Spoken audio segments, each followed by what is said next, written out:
اعوذ باللہ من الشیطان الرجیم بسم اللہ الرحمن الرحیم قال اللہ تعالی فی الکلام المجید والفرقان الحمید کنتم خیر امت اخرجت للناس تأمرون بالمعروف وتنہون عن المنکر وتؤمنون باللہ صدق اللہ العظیم۔ برادرم صاحبزادہ وسیم حیدر ناظم اسلامی جمعیت طلبہ صوبہ خیبر پختونخوا، برادرم حسن امین ناظم اسلامی جمعیت طلبہ پشاور اور اسلامی جمعیت طلبہ پشاور کے زیر اہتمام اس تربیت گاہ میں موجود عزیز ذمہ داران و کارکنان جمعیت، السلام علیکم ورحمۃ اللہ وبرکاتہ۔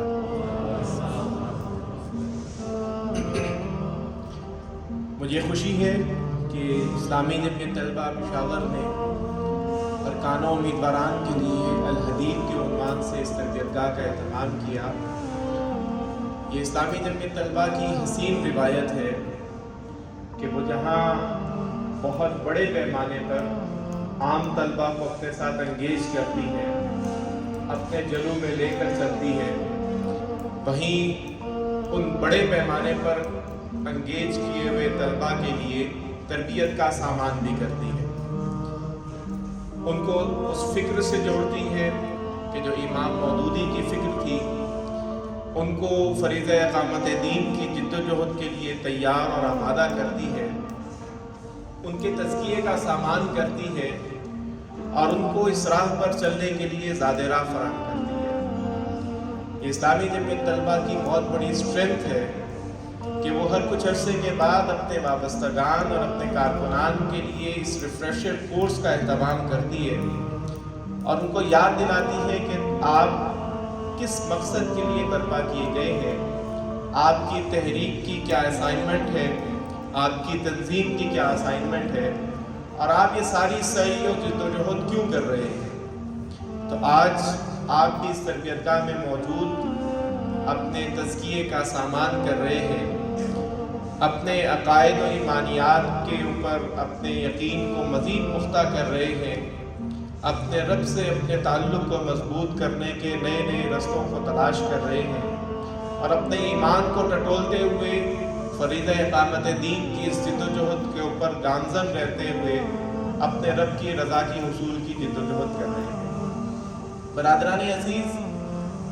اسلامی جمعیت طلبہ اصلاً اقامت دین کی تحریک ہے اور اقامت دین سے مراد یہی ہے کہ انسان کی زندگی کے تمام پہلوؤں کے اوپر اللہ رب العالمین کا حکم نافذ ہو جائے، اس کا دین غالب ہو جائے، اور زندگی کے تمام پہلوؤں سے مراد انفرادی پہلو بھی ہیں، انفرادی کوشش بھی ہیں اور اجتماعی پہلو اور اجتماعی کوشش بھی ہیں۔ اسلامی جمعیت طلبہ کی سعی و جد و جہد یہی ہے کہ ہم اللہ کی زمین پر اللہ کے نظام کو قائم کرنا چاہتے ہیں۔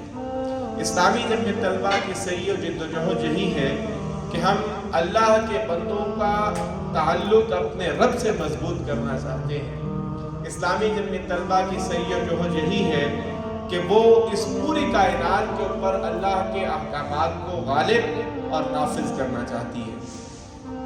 لیکن یہ جس کو ہم فریضہ اقامت دین کے نام سے پکارتے ہیں، اس عمل کو جس کو ہم حکومت الہیہ کے قیام کے نام سے پکارتے ہیں، اس سے مراد کیا ہے؟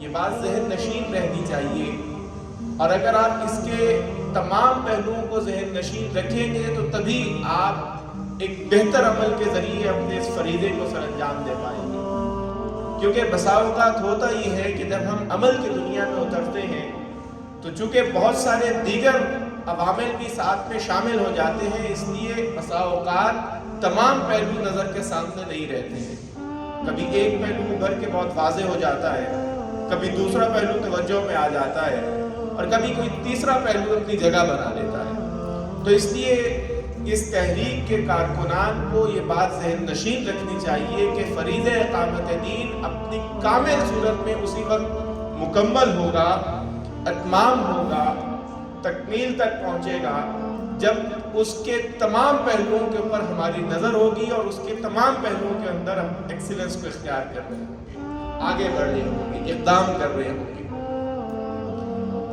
اقامت دین کے اس فریضے کے 4 بنیادی پہلو ہیں۔ وقتاً فوقتاً آپ لوگ اس کی تذکیر کرتے رہتے ہیں، لیکن آگے بڑھنے سے قبل میں بھی چاہوں گا کہ ہم اس کی تذکیر کر لیں، کیونکہ ہم جس کام کے لیے برپا کیے گئے ہیں اس کام کی بار بار یاد دہانی، بار بار تذکیر ہمارے ذہنوں میں اس کو مزید راسخ کر دے گی اور مزید پختہ کرتے ہوئے ہمیں اس راستے پر چلنے کے لیے آمادہ و تیار کر دے گی۔ لہذا اقامت دین کے اس تمام کے تمام پہلوؤں کی بار بار تذکیر اور بار بار تزکیہ یہ انتہائی ضروری ہے۔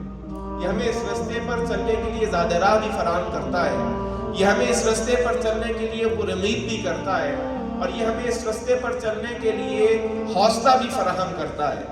اور اگر کسی دائرے میں یا کسی لمحے میں یہ تصور ہمارے ذہنوں سے محو ہو جائے یا مبہم ہو جائے تو اس راستے پر چلنا بہت مشکل ہو جائے گا۔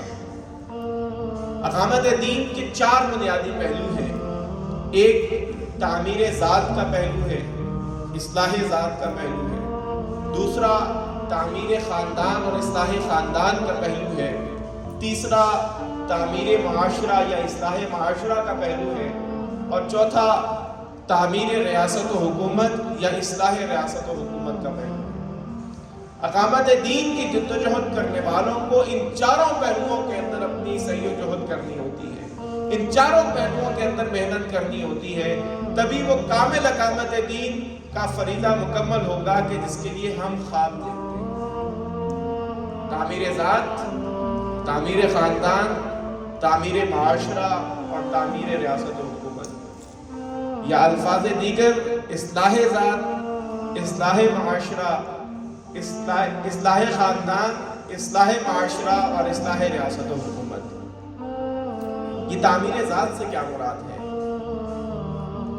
تعمیر ذات سے مراد یہ ہے کہ آپ کے عقائد و ایمانیات، آپ کی عبادات، آپ کے انفرادی معاملات اور آپ کی اقدار، ویلیوز، یہ چاروں کی چاروں چیزیں اللہ اور اس کے رسول صلی اللہ علیہ وسلم کے احکامات کے تابع ہو جائیں، انہی تعلیمات کے مطابق ہو جائیں کہ جو اللہ اور اس کے رسول صلی اللہ علیہ وسلم نے دی۔ عقائد و ایمانیات کی بنیاد کے اوپر تعمیر ذات کرنا یہ انتہائی ضروری ہے۔ اگرچہ ہم سبھی کو معلوم ہے کہ بنیادی عقائد کون سے ہیں، اگرچہ ہم سبھی کو معلوم ہے کہ بنیادی ایمانیات کون سے ہیں، اگرچہ ہم سبھی کو معلوم ہے کہ عبادات کون سی ہیں، انفرادی معاملات کون سے ہیں، اور اقدار و روایات کون سی ہیں یا ویلیوز کون سی ہیں کہ جن کے اوپر ہمیں گامزن ہونا ہے، لیکن آگے بڑھنے سے پہلے یہ بہتر ہوگا کہ ان کی بھی تذکیر کر دی جائے۔ یہ بنیادی عقائد کیا ہے؟ عقیدہ توحید، عقیدہ رسالت، عقیدہ آخرت۔ ہم زبان سے تو ان کا اقرار کرتے ہیں، لیکن تحریک اسلامی کے کارکنوں کو ہر لمحہ یہ غور کرتے رہنا چاہیے کہ کیا وہ واقعتاً ان تینوں بنیادی عقائد پر ایمان رکھتے ہوئے پوری طرح ان پر عمل پیرا ہے۔ یہ ہر وقت ہمارے ذہنوں میں سوال رہنا چاہیے۔ ہم زبان سے تو اقرار کرتے ہیں عقیدہ توحید کا، لیکن کیا عملی طور پر بھی توحید کے تمام تقاضوں کو پورا کرتے ہیں؟ ہم زبان سے تو اقرار کرتے ہیں عقیدہ رسالت کا، لیکن کیا اس رسالت کے عقیدے پر ایمان رکھنے کے جو تقاضے ہیں ان کو ہم پورا کرتے ہیں؟ ہم زبانی طور پر تو اقرار کرتے ہیں عقیدہ آخرت کا، لیکن کیا ہمارے اعمال سے بھی وہ مترشح ہوتا ہے عقیدہ؟ کیونکہ اگر اعمال اس عقیدے کے مطابق نہیں ہے تو اس کا ایک بہت واضح مطلب ہوگا کہ عقیدے کا یا ایمان کا بیج بہت کمزور ہے۔ خیرت نے کہہ بھی دیا لا الہ تو کیا حاصل، دل و نگاہ جو مسلمان نہیں تو کچھ بھی نہیں۔ یعنی آپ نے اگر زبان سے اقرار کر بھی لیا ہے تو آپ کا عمل ثابت کرے گا کہ ایمان کا بیج آپ کے دل میں کس قدر مضبوطی سے جڑا ہوا ہے یا کس قدر مضبوط اس نے اپنی جڑ پکڑی ہے۔ سو کیا کبھی عمل کرنے سے پہلے یا کوئی بھی عمل کرنے سے پہلے ہمارے ذہنوں میں یہ موجود ہوتا ہے کہ میں اپنے اس عمل کا جواب دے اپنے رب کے حضور قیامت کے روز ہوں گا؟ کیا ہم اپنا ہر عمل کرنے سے پہلے یہ سوچتے ہیں کہ کل اللہ کے حضور مجھے اس عمل کا جواب دہ ہونا ہے، خواہ وہ چھوٹے سے چھوٹا عمل ہو یا کوئی بہت بڑی ایکٹیویٹی؟ کیا یہ عقیدہ ہر وقت ہمارے ذہنوں میں مستحضر رہتا ہے؟ کیونکہ یاد رکھیے گا، اگر عقیدہ آخرت مستحضر ہو، وہ ذہن نشین ہو، وہ نظروں کے سامنے ہو، تو سب سٹینڈرڈ کام ممکن ہی نہیں ہوتا ہے۔ پھر انسان احسان کے درجے پر کام کو کرنے کی کوشش میں لگا بہتر سے بہتر اور خوب سے خوب تر کی تگ و دو کرتا ہے اور اس کے لیے سرگرداں رہتا ہے۔ تو کیا یہ عقیدہ آخرت ہمارے ذہنوں میں مستحضر ہے اور ہمارے عمل کی بنیاد ہے؟ کیا ہم کسی کام کو نہ کرتے ہوئے یہ سوچتے ہیں کہ ہاں ہم صرف اللہ کی رضا کے لیے اس کو نہیں کر رہے؟ اور کیا کسی کام کو کرتے ہوئے ہم یہ سوچتے ہیں کہ ہاں ہم اس کو صرف اللہ کی رضا کے لیے کر رہے ہیں اور اس کی بنیاد پر آخرت کے روز اللہ سے اجر کے طالب ہوں گے؟ کیونکہ اگر یہ عقیدہ مضبوط ہو تو انسان دنیاوی معیارات سے بلندتر ہو جاتا ہے۔ انسان کے نزدیک دنیاوی معیارات کوئی معنی نہیں رکھتے ہیں، اس کا سارا محور و مرکز آخرت کی نجات اور آخرت کی کامیابی بن جاتا ہے۔ وہ اسی کے پہلو سے سوچتا ہے، وہ اسی نقطہ نظر سے سوچ و بچار کا عمل جاری رکھتا ہے اور اسی نقطہ نظر سے اپنے عمل کو تعمیر کرتا ہے۔ لہذا میرے عزیز دوستوں، ساتھیوں، وہ جو بہت بڑی فکر یا بہت بڑا جملہ یا بہت بڑا فریضہ ہے اقامت دین، یاد رکھیے گا اس کو کرتے ہوئے یہ جو چھوٹی چھوٹی روٹین کی چیزیں ہیں یا جو بہت معمول کی چیزیں ہمیں دکھائی دیتی ہیں، یہ کبھی نظروں سے اوچھل نہ ہو، کیونکہ یہ ہمیں بہت معمولی دکھائی دیتی ہے، حقیقتاً معمولی نہیں ہے۔ ایک مسلمان سے عقیدہ توحید پر بات کرنا بسا اوقات بہت معمولی لگتا ہے، عقیدہ رسالت پر بات کرنا بہت معمولی لگتا ہے، عقیدہ آخرت کی تذکیر کرنا بہت معمولی لگتا ہے۔ کہاں ہم دنیا کی تسخیر کا کام کر رہے ہیں، کہاں ہم اقامت دین کی جدوجہد کر رہے ہیں، کہاں ہم جناب پوری دنیا کو اللہ اور اس کے رسول کے احکامات کے تابع کرنے کی جدوجہد کر رہے ہیں، اور کہاں آخرت اور توحید اور رسالت کا تذکرہ چھیڑ رہے ہیں۔ ظاہر تو یہ لگتا ہے کہ یار بہت بڑی بڑی باتوں سے بہت چھوٹی چھوٹی باتوں کی طرف آئے، غلط بات ہے، ایسا ہرگز نہیں۔ اصل میں تو بڑی باتیں یہی تھیں، اسی کی بنیاد پر آپ اس اقامت دین کی اس منزل کی عقیدہ توحید، عقیدہ رسالت، عقیدہ آخرت یہ ذہنوں میں مستحضر رہے تو غلطی کا شائبہ، غلطی کا کوئی بھی احتمال یا کوئی بھی آپ کہیے کہ اس کی جگہ یا جڑ وہ موجود نہیں رہتی۔ تو اس لیے تعمیر ذات یا اصلاح ذات کی بنیاد ایمان اور عقائد پر ہوتی ہے۔ تعمیر ذات کا دوسرا پہلو عبادات کا ہے۔ یہاں ایک بات اور ذہن نشین کرنا، بات اکثر دیکھی جاتی ہے کہ ہم اپنے تنظیمی اجتماعات میں یا اپنی دیگر سرگرمیوں میں مصروف رہتے ہوئے عبادات سے غافل ہو جاتے ہیں۔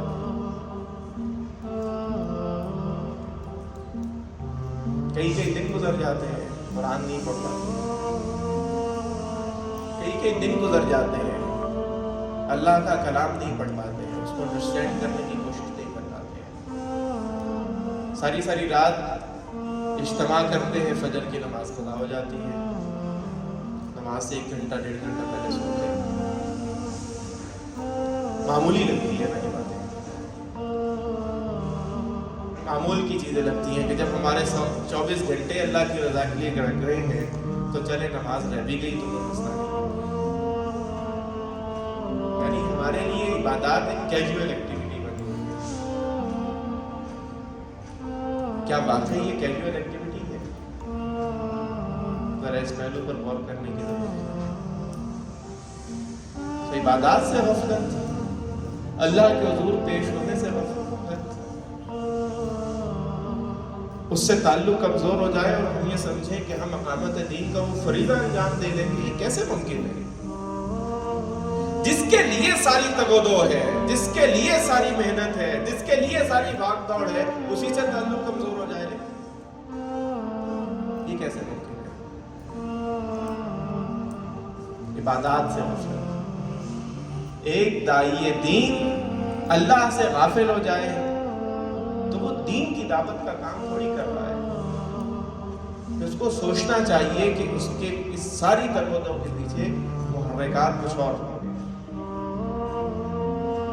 تعمیر ذات یا اصلاح ذات کا تیسرا پہلو انفرادی معاملات ہے. آپ کی پرسنل ٹریٹس اور آپ کی دوسروں کے ساتھ ڈیلنگ. شاہد ہاشمی صاحب نے اس سال کے اجتماع ارکان کے موقع پر ایک بات کہی تھی کہ جمعیت کا کام اصلاً 1 نمبر آدمی پیدا کرنا ہے، 1 نمبر آدمی تیار کرنا. تو 1 نمبر آدمی سے کیا مراد ہے؟ 1 نمبر آدمی کہ جس سے ڈیل کرتے وقت ذہن میں کسی بھی قسم کا منفی خیال موجود نہ ہو، کسی بھی قسم کا ڈر یا خوف موجود نہ ہو، جس سے آپ کو حق و صداقت کی توقع رہے، جس سے آپ کو امانت و دیانت کی توقع رہے، جس سے آپ کو پاس عہد کی توقع رہے، جس سے آپ کو سچ کی توقع رہے، جس سے آپ کو اس بات کی امید رہے کہ یہ دھوکہ نہیں دے گا، یہ جھوٹ نہیں بولے گا، غلط بیانی نہیں کرے گا، عہد سے غداری نہیں کرے گا، پیٹھ پیچھے میری چغلی اور غیبت نہیں کرے گا، میرے رازوں کو افشا نہیں کرے گا. 1 نمبر آدمی. ایک لمبی فہرست ہے کوالٹیز اور ٹریٹس کی، چند ایک بیان کی ہے. تو تعبیر ذات کا یہ تیسرا پہلو ہے انفرادی ٹریٹس، انفرادی معاملات، دوسروں سے ڈیلنگ، ذاتی آپ کی اپروچ، ذاتی اٹھان، یہ ساری چیزیں اس کے اندر آتی ہیں. اور پھر اسی کے ساتھ ساتھ اقدار، ویلیوز. سراپا خیر ہوتا ہے، سراپا خیر. داعی دین کسی بھی دائرے میں، کسی بھی لمحے خیر سے الگ نہیں ہوتا ہے، خواہ اس کو کتنا ہی نقصان کیا. اس سے کسی کو شر کا اندیشہ نہیں ہوتا ہے، اندیشہ بھی نہیں ہوتا ہے. شر ہونا تو دور کی بات، شر کا اندیشہ بھی نہیں ہوتا ہے اس سے کسی کو.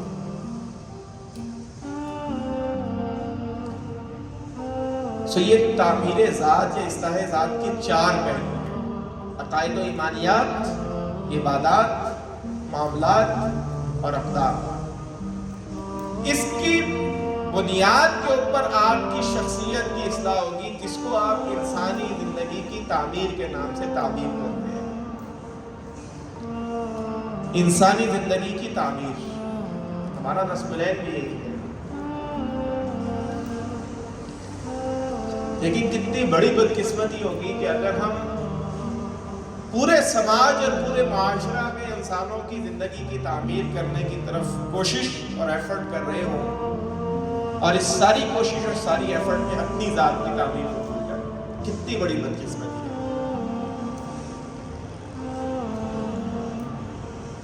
کتنی بڑی بدقسمتی ہوگی کہ اگر آپ کی کوشش، آپ کی ایفرٹ کے نتیجے میں اس مملکت میں اسلامی انقلاب برپا ہو جائے، یہ مملکت خداداد پاکستان اسلام کے اصولوں کی بنیاد پر، اللہ اور اس کے رسول صلی اللہ علیہ وآلہ وسلم کے بتائے ہوئے اصولوں کی بنیاد پر اپنی ریاست کے نظام کو قائم کر لے، اور آپ کے توسط سے پورے پاکستان کی عوام کو اللہ کے دین کا یہ بہترین اور شاندار نظام میسر ہو جائے، لیکن کل قیامت کے روز آپ کو پکڑ کر اٹھا کر جہنم میں ڈال دیا جائے کہ تم تو ان سے غافل تھے، تمہاری سعی و جہد تو کسی اور مقصد کے لیے تھی، اس سے بڑی بدقسمتی اور کیا ہوگا؟ اس سے بڑی ہیبتناک بات اور کیا ہو سکتی ہے، خوفناک بات کیا ہو سکتی ہے کہ کل قیامت کے روز معلوم ہو کہ تم تو شاید اپنے نعروں کے لیے کوشش کر رہے تھے، تمہاری ساری ایفرٹ تو اس کام کے لیے تھی کہ میری بلے بلے اور میری واہ واہ ہو جائے، تمہاری ساری ایفرٹ تو اس کام کے لیے تھی کہ مجھے اس کوشش کے نتیجے میں نظامت مل جائے، تمہاری ساری ایفرٹ تو اس لیے تھی کہ لوگ تمہیں جانے پہچانے اور تمہارے لیے نعرے لگانے لگ جائیں، تمہاری ساری ایفرٹ اور کوشش تو اس لیے تھی کہ لوگ تمہیں جگہ دیں، لوگ تمہاری عزت کریں، لوگ تمہیں اچھے ناموں سے پکاریں، تمہارے اچھے القابات سے تمہیں پکارا جائے، تو وہ تمہیں تو دنیا میں سب کچھ مل گیا،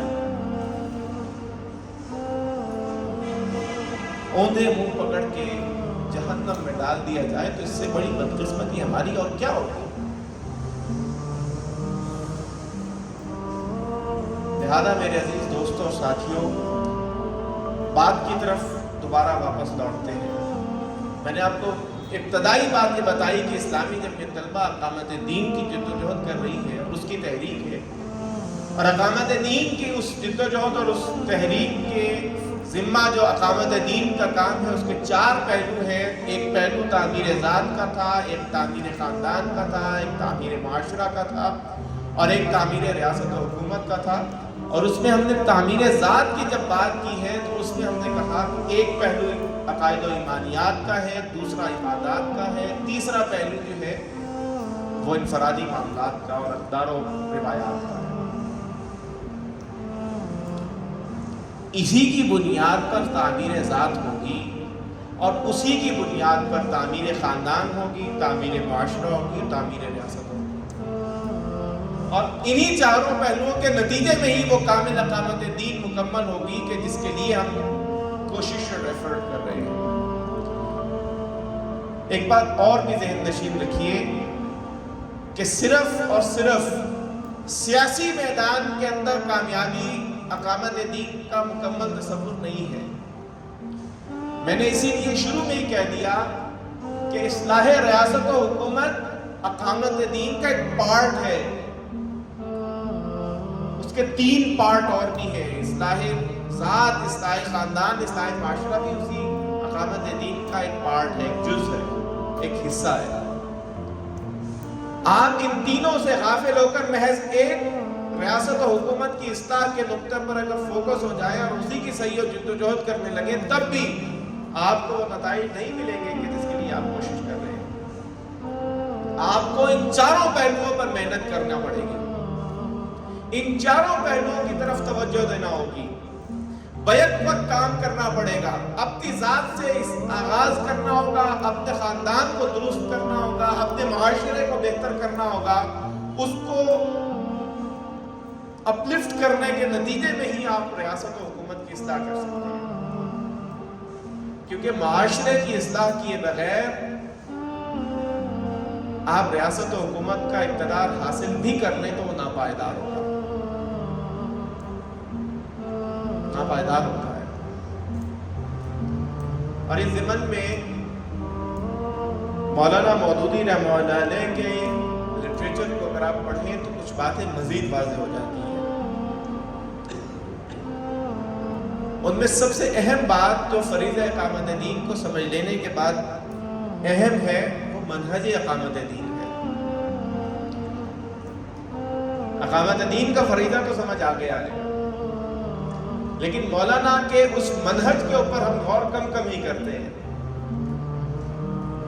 یاد رکھیے گا مولانا سید ابو الاعلیٰ مودودی کے لٹریچر میں بہت واضح طور پر درج ہے، اور مولانا سید ابو الاعلیٰ مودودی بہت واضح انداز میں بیان کرتے ہیں کہ کوئی بھی ریاست اور کوئی بھی حکومت اگر انسانوں کی آزاد مرضی کے بغیر حکومت قائم کر لے تو وہ خلافت نہیں ہے، اسلامی حکومت نہیں۔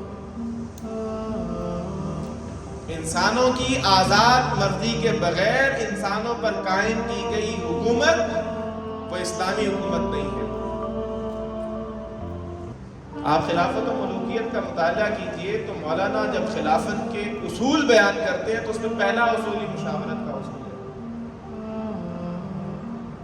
آزاد مرضی کے بغیر آپ لوگوں پر حکومت نہیں کر سکتے ہیں۔ آزاد مرضی کے ساتھ ہی لوگ آپ کو وہ اپنا اختیار دیتے ہیں، تبھی آپ ان کے اوپر گورننس کر سکتے ہیں، ان کو گورن کر سکتے ہیں۔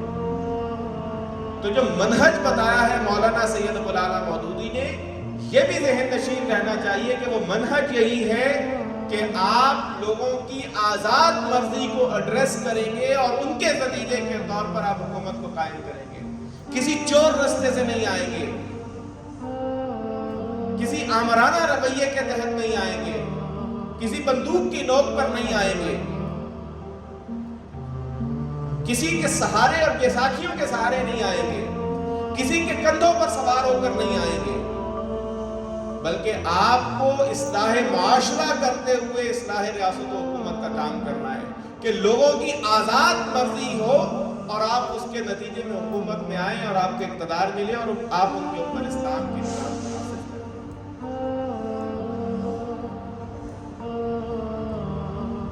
سو کوئی بھی ایسی حکومت کہ جو لوگوں کی آزاد مرضی کے بغیر ان کے اوپر قائم ہو جائے، وہ آمریت ہے۔ وہ آمریت بھلے سے پینٹ کوٹ والے کریں یا جبہ و دستار والے کریں، ہے وہ آمریت۔ سو اس منہج کو ذہن نشین رکھیے، اس منہج کو انڈرسٹینڈ کیے بغیر کسی بھی قسم کی کوشش وہ آپ کو ڈیٹریکٹ کر سکتی ہے۔ اور مولانا نے بہت واضح انداز میں لکھا ہے، اسلامی ریاست پڑھ لیجیے، خلافت و ملوکیت پڑھ لیجیے، اسلامی حکومت کے جو اصول ہیں وہ بہت واضح طور پر مولانا نے بیان کیے ہیں۔ سو اس لیے جذباتیت سے باہر نکلتے ہوئے علمی بنیادوں پر اپنے آپ کو اٹھائیے، علمیت کی بنیاد پر اٹھائیے، دلیل کی بنیاد پر اٹھائیے۔ دھونس دھمکی سے، زور زبردستی سے لوگوں کے سروں کو جھکایا جا سکتا ہے، دلوں کو نہیں جھکایا جا سکتا ہے، یہ بات یاد رکھیے۔ اور اسلام کے داعیوں کا کام سروں کو جھکانا نہیں ہے، دلوں کو جھکانا ہے۔ داعیان دین دلوں کی اصلاح پر توجہ دیتے ہیں، علم کی بنیاد پر، کردار کی بنیاد پر، دلیل کی بنیاد پر، برہان کی بنیاد پر۔ وہ ادائے دلبری ہو یا نوائے عاشقانہ، جو دلوں کو فتح کر لے وہی فاتح زمانہ۔ برادران عزیز، مختصر کرتے ہیں تاکہ کچھ سوالات کے لیے وقت مل جائے۔ دو تین باتیں اور آپ سے کروں گا، پھر آپ وائنڈ اپ کرتے ہیں۔ آپ نے سمجھ لیا کہ آپ کے ذمہ اصل کام کیا ہے، اقامت دین۔ آپ نے یہ بھی سمجھ لیا کہ اقامت دین کا درست طریقہ کیا ہے، منہج کیا ہے۔ اب تیسرے نقطے پر آئیے کہ کیجول ایٹیٹیوڈ کے ساتھ اقامت دین کا کام نہیں ہوتا ہے۔ اللہ تعالیٰ سے کوالٹی ٹریڈ کیجیے۔ یا ایھا الذین آمنوا هل ادلکم علی تجارۃ تنجیکم من عذاب الیم تؤمنون باللہ ورسولہ وتجاہدون فی سبیلہ باموالکم وانفسکم ذالکم خیر لکم ان کنتم تعلمون۔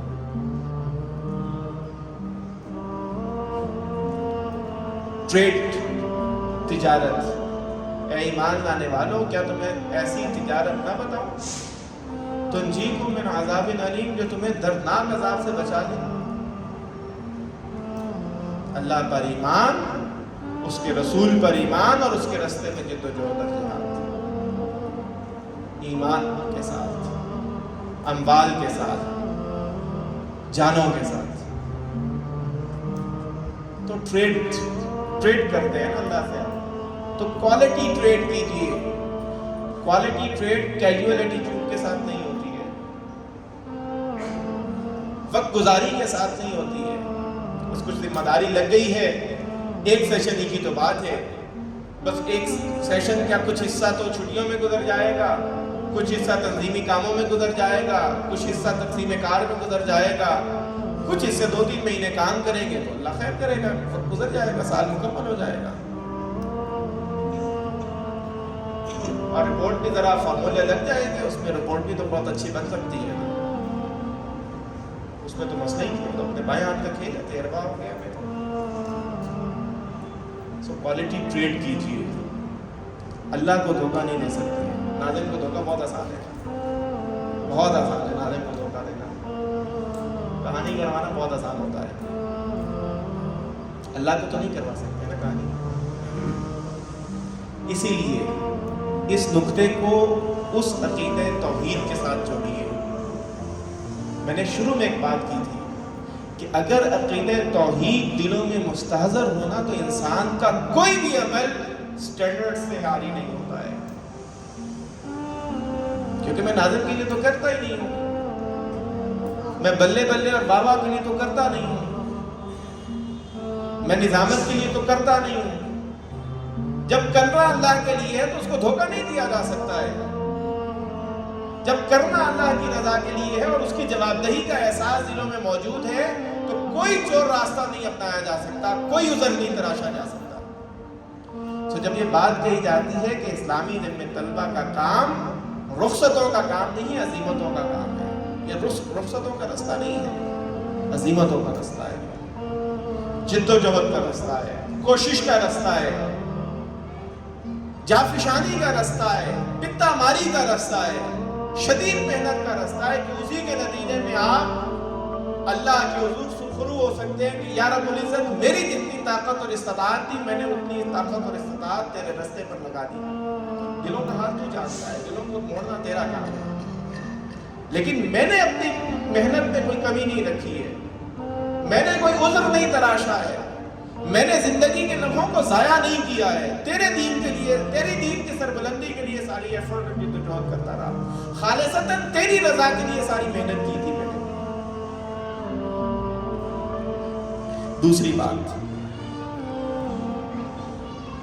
اگرچہ میں کہہ چکا ہوں پہلے بھی لیکن میں پھر دوہرا دیتا ہوں، سب سٹینڈرڈ کام مت کیجیے، خواہ وہ انفرادی سطح پر ہوں، تنظیمی سطح پر ہوں، تحریکی سطح پر ہوں، علمی سطح پر ہوں یا کسی بھی دائرے میں ہوں. ایکسیلنس کو اختیار کیجیے. اللہ جمیل و یحب الجمال، اللہ خوبصورت ہے، خوبصورتی کو پسند کرتا ہے.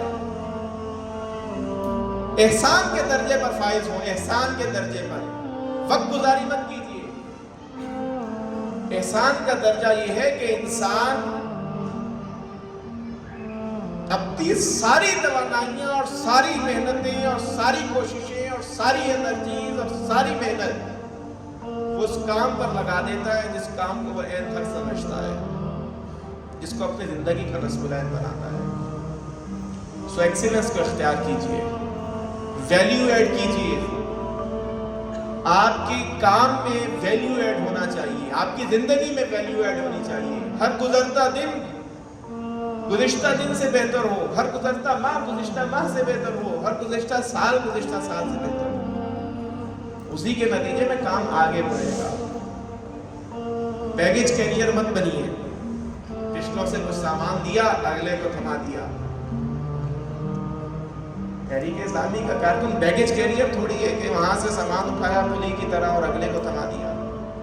ویلیو ایڈ کیجیے. آپ کے پاس سامان آیا ہے، امانت آئی ہے اللہ کی، تحریک اسلامی نے آپ کے سپرد امانت کی ہے، اس میں ویلیو ایڈ کیجیے. کچھ قدم آگے بڑھائیے تاکہ آپ کے بعد آنے والوں کو آپ سے پہلے والے کام کی نسبت بہتر کام ملے، اور پھر وہ اس کو کچھ ویلیو ایڈ کرتے ہوئے اس کام کو آگے بڑھائیں. تبھی آپ حق بجانب ہوں گے کہ آپ یہ بات کر سکیں کہ ہم تو محنت کر رہے ہیں، رزلٹ نہیں آ رہا ہے. محنت کی 2 آنے کی، توکل علی 16 آنے کی، یہ کیسے ممکن ہے؟ یہ کیسے ممکن ہے؟ مجھے گزشتہ کچھ عرصے میں ساتھی مختلف ملتے ہیں کہ ناظم صاحب بنگلہ دیش میں یہ کچھ ہوا، بنگلہ دیش میں یہ کچھ ہوا. تو ہم کب وہ انقلاب برپا کریں گے؟ ضرور کریں گے، لیکن اگر بنگلہ دیش کی کامیابی کو دیکھتے ہیں تو بنگلہ دیش کی محنت اور جافشانیوں کو، قربانی کو بھی دیکھیے۔ اچھی اچھی باتیں، اچھے اچھے نعرے یہ لگانے سے صرف انقلاب برپا تھوڑی ہوتے ہیں۔ پتا ماری کا کام ہے، پتا ماری کا کام آسان نہیں ہے۔ یہ قدم قدم بلائیں، یہ سواد کوئے جانا، وہ یہیں سے لوٹ جائے جسے زندگی کو پیاری۔ اقول قولی ھذا استغفر اللہ لی ولسائر المسلمین۔ السلام علیکم ورحمۃ اللہ وبرکاتہ۔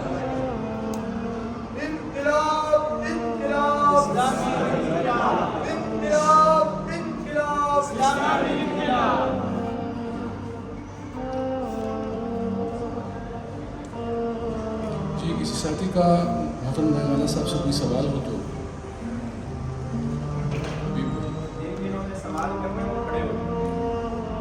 جی، جن ساتھیوں نے سوال کرنا ہے وہ بھی سے کھڑے ہو جائیں۔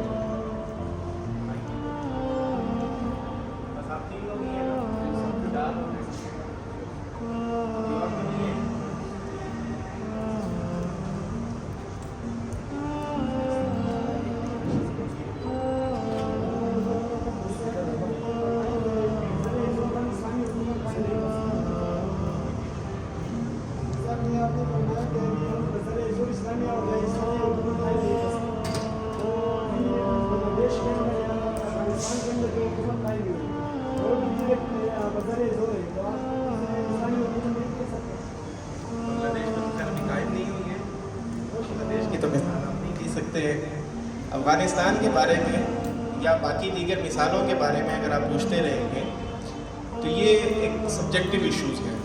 میری اوپینین بہت کلیئر ہے اس حوالے سے۔ آپ کو اس اوپینین سے اختلاف ہو سکتا ہے تو بات اصولی کرتے ہیں، سبجیکٹیو ایشو پر بات نہیں کرتے ہیں۔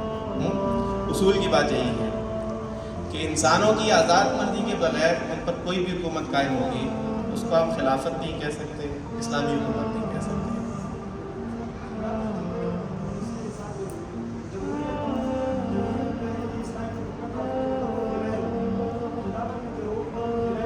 کس نے کہا ہے آپ کو؟ کس نے کہا ہے؟ پڑھیے، یہ غلط فہمی ہے، غلط فہمی ہے، پڑھیے، مطالعہ کیجیے۔ دیکھیے، بہت بنیادی اصول کی بات آپ کو بتا دوں اگر تو یاد رکھیے گا، اللہ تعالیٰ نے خلیفۃ اللہ فی الارض کسی انسان کو نہیں بنایا، ایک انسان کو کہ جی یہ خلیفۃ اللہ فی الارض ہے۔ خلیفۃ اللہ فی الارض تمام کے تمام انسان ہیں، تمام کے تمام انسان، خواہ وہ ریڈی والا ہے، خواہ وہ کسی جھونپڑی میں رہتا ہے یا کسی محل میں رہتا ہے یا کوئی پڑھا لکھا ہے یا انپڑھ ہے، ہر ایک فرد خلیفۃ اللہ فی الارض ہے اگر وہ یقین رکھتا ہے کہ ہاں اللہ نے میرے ذمہ اس کو کیا ہے کام۔ اہل ایمان ہے تو وہ خلیفۃ اللہ فی الارض ہے، ٹھیک ہے۔ اب خلافت کا مطلب یہ ہے کہ تمام خلیفہ جو ہیں وہ اپنی اپنی خلافت کی ذمہ داری کسی ایک فرد کو دیتے ہیں کہ تم ہمارے نگران بن جاؤ، تم ہمارے سربراہ بن جاؤ، اور ہمارے ذمہ اللہ نے جو خلافت فی الارض کا کام سپورٹ کیا ہے وہ تم اس کی امامت کرو گے۔ تو میں کہوں نہیں، میں زیادہ حقدار ہوں یا یہ زیادہ حقدار ہیں، آپ کم پڑھے لکھے ہیں، وہ کم صلاحیت والے ہیں، تو اس کے نتیجے میں آپ اس کا خلیفۃ اللہ فی الارض ہونے کا حق کیسے چھین سکتے ہیں؟ یہ بنیادی اصولی بات ہے۔ جی جی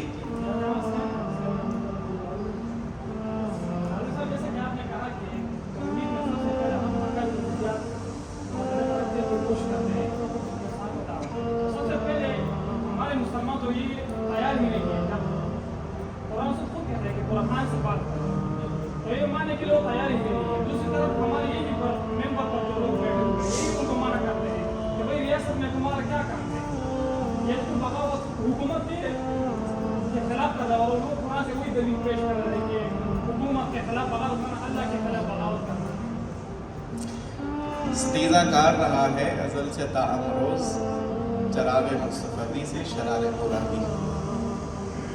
ہر دور کے اندر اہل ایمان کو اہل نفاق سے، اہل فسق سے اور اہل کفر سے مقابلہ کرنا ہوتا ہے۔ میں کسی کی مثال نہیں دے رہا ہوں، کسی کی بات نہیں کر رہا ہوں، لیکن یہ بات یاد رکھیے کہ یہ بہت وہ نہیں ہے، پھولوں کی سیج نہیں ہے، یہ کام مشکل کام ہے۔ آپ کہیں جی میں نے تھوڑی سی محنت کر لی، 2-4 میں نے لوگوں کو دعوت دے لی ہے تو اب میرا کام پورا ہو گیا، مقامات دین سارا کام پورا ہو گیا، یہ نہیں ممکن ہے. ٹھیک ہے بیٹھیے، آپ اذان دے لیجیے، اذان کے بعد ہم بات کر لیں گے. آپ اذان دیجیے. آپ لوگ کھڑے رہیے جنہوں نے سوال کرنا ہے تاکہ مجھے اندازہ رہے کتنے لوگ ہیں.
باقاعدہ کارخانے ہیں. تو اس صورتحال میں رایامہ کو غور کرنا تقریباً ناممکن لگ رہا ہے. اس کے علاوہ اگر ہم دیکھ لیں تو یہ کوششیں ہو چکی ہے. الجزائر کے اسلامی فرنٹ اور مصر کے اخوان نے رایامہ کو غور بھی کیا تھا، لیکن جب حکومت آ گئی تو ان پہ کر تختہ الٹ دیا گیا. تو ناظمین محترم، اس صورتحال میں پہلا سوال تو یہ ہے کہ یہ تو تقریباً ناممکن لگ رہا ہے، اس کے حوالے سے کیا کیا جائے. دوسرا سوال یہ ہے کہ جو ہم ابھی جدوجہد جاری رکھے ہوئے ہیں رایامہ کا ہموار کرنے کے لیے، تو کیا ہمارے پاس اس کے لیے کوئی سالڈ میجرمنٹس موجود ہے؟ کیونکہ اس سسٹم میں بھی بہت سے یہ موجود ہے جو ہمارے اس تنظیم کو شدید نقصان پہنچا رہے ہیں، یا جو افراد فارغ ہو رہے ہیں وہ ضائع ہو رہے ہیں. یعنی ہمارا جو احباب کا تجربہ تھا اس میں جمعیت کے بہت سے قابل افراد وہ فارغ ہوتے ہیں، اگر کوئی منظم سسٹم نہیں ہوتا تو وہ ضائع ہو جاتے ہیں. بیٹھیے، دیکھیے یہ بات یاد رکھیے کہ آپ کے ذمے سعی و جہد کرنا ہے، محنت کرنا ہے، کوشش کرنا ہے. رزلٹ آپ کے ذمے نہیں ہے، خود اللہ نے کہہ دیا نا وَمَا عَلَيْنَا إِلَّا الْبَلَاغُ. ہمارے ذمے تبلیغ ہے، اشاعت ہے، اللہ کے دین کے لیے جد و جہد کرنا ہے. رزلٹ آئے یا نہ آئے یہ اس کی مرضی ہے، یہ اس کا کام ہے. کتنے انبیاء ایسے ہیں کہ جن کی امت 1 فرد 2 فرد 5 فرد 10 افراد پر مشتمل ہے؟ کتنے انبیاء ایسے ہیں کہ جو شہید کر دیے گئے، قتل کر دیے گئے، آروں سے چیرے گئے؟ کہ ناکام ہو گئے؟ ناکام نہیں ہوئے نا وہ. یا کوئی کہتا ہے کہ نہیں جس کی امت نہیں تھی، جس نبی کی معاذ اللہ وہ ناکام ہو گئے؟ نہیں، ممکن ہی نہیں ہے. آپ کے ذمہ یہ ہے کہ آپ درست راستے پر درست منہج کے ساتھ شدید محنت کیجیے. اس کا رزلٹ کیا آتا ہے یہ اللہ کے اوپر. آپ نے خود ہی مثالیں دی الجزائر کی اور مصر کی، تو حکومت تو حاصل کر چکے تھے تو کیا کرتے؟ اس کے بعد بھی کچھ تھا، فوج تھی ساتھ میں، اقتدار تھا آپ کے پاس تھا، تو وہ بھی نہیں سسٹین ہو سکا. تو اٹ مینس کہ یہ فیصلے اللہ نے کرنے ہوتے ہیں کہ کب کس کو کیسے اقتدار دینا ہے. آپ اس کے مکلف ہی نہیں ہیں. نہ ہی اس کے جواب دیں. جس کے ہم مکلف نہیں ہیں اس کے جواب دہ نہیں ہے اللہ کے حضور. تو جس کے ہم جواب دہ ہیں اسی کے لیے ہم کوشش کر رہے ہیں اور وہی کے لیے کوشش رہنی چاہیے. ٹھیک ہے. نہیں تو آپ اگر دنیاوی پیرامیٹرز کو اپناتے چلے جائیں گے تو آپ کو تو اس کی زد پر کئی انبیاء, کئی صلحاء, کئی بزرگ اور کئی بڑے نام آئے ہیں. مولانا مودودی تو ناکام ہو گئے نا اس کے مطابق. ایک نشست پورے 70 کے الیکشن میں کتنی نشستیں تھیں ہمارے پاس؟ 4, 3 الیکٹڈ اور 1 نامزد والی, 4 نشستیں. تو مولانا تو ناکام ہو گئے نا ہمارے پیرامیٹر کے مطابق. لیکن کیا اصلاً بھی وہ ناکام ہے؟ ہرگز نہیں. سو اس لیے دنیاوی پیرامیٹرز کچھ اور کہیں گے, سو اخروی پہلو وہ سامنے رہے. تو جس کے ہم مکلف ہیں وہ کام ہمیں کرنا ہے, وہ محنت اور کوشش ہمیں کرنی ہے, اسی کے ہم جواب دیں. باقی رہا تعلیمی اداروں کا کام, تو ہمارا کام بھی تو یہی ہے. ویسے by the way blame game سے باہر آئیے.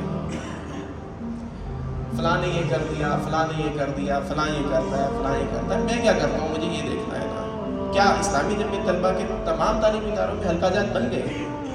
کیا اسلامی جمعیت طلبہ نے تمام یونیورسٹیز میں, تمام کیمپسز میں اپنے کام کا آغاز کر لیا؟ کیا اسلامی جمعیت طلبہ نے کام کے نئے نئے رستوں کو تلاش کر لیا؟ کیا اسلامی جمعیت طلبہ نے مؤثر افراد اور جو سوسائٹی اور سماج کو تبدیل کرنے والے افراد ہیں ان کو اپنی دعوت پہنچا دی, ان کو اسلام کی طرف مائل اور قائل کر لیا؟ نہیں کیا. تو ہماری جتنی خامیاں ہیں ان کا ہم بلیم دوسروں پر کیوں ڈالیں؟ ہم پرفیکٹ کام کر لیں تو ساتھ ساتھ ایکسٹرنل فیکٹرز اللہ تعالیٰ خود بخود جب اس کی مرضی ہوگی وہ دور کر دے گا. نہیں مرضی ہوگی تو ٹھیک ہے, ہم اپنا کام کر کے چلے جائیں گے, اسی کو حضور پیش ہو جائیں گے. باقی جو 2-3 سوالات ہیں, 1-2 کوئی اور سوال نہیں ہے. ہم یہ 2 سوال پروگرام کے بعد